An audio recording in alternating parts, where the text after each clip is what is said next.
On Thursday, Alexander Lukashenko announced after transfer plans were unveiled earlier this year that Russia has begun moving nuclear weapons to its ally Belarus.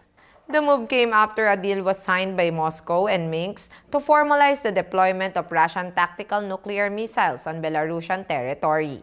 Lukashenko said in an official video that the transfer of nuclear munitions has begun. Russian President Vladimir Putin announced the deployment of shorter-range weapons in Belarus in March.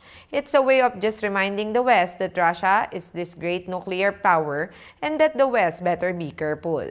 The U.S. government believes Russia has about 2,000 tactical nuclear weapons, which includes bombs that can be carried by aircraft, warheads for short-range missiles, and artillery rounds.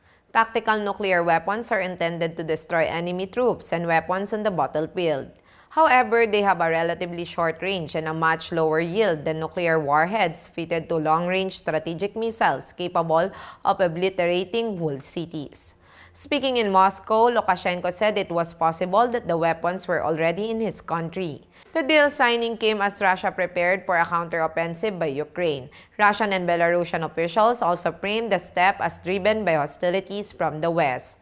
Belarusian Defense Minister Viktor Kristine said in a Minsk at a meeting with his Russian counterpart Sergei Shoigu that, quote-unquote, deployment of non-strategic nuclear weapons in an effective response to the aggressive policy of countries unfriendly to us. Shoigu added that, quote-unquote, in the context of an extremely sharp escalation of threats on the western borders of Russia and Belarus, a decision was made to take countermeasures in the military nuclear sphere.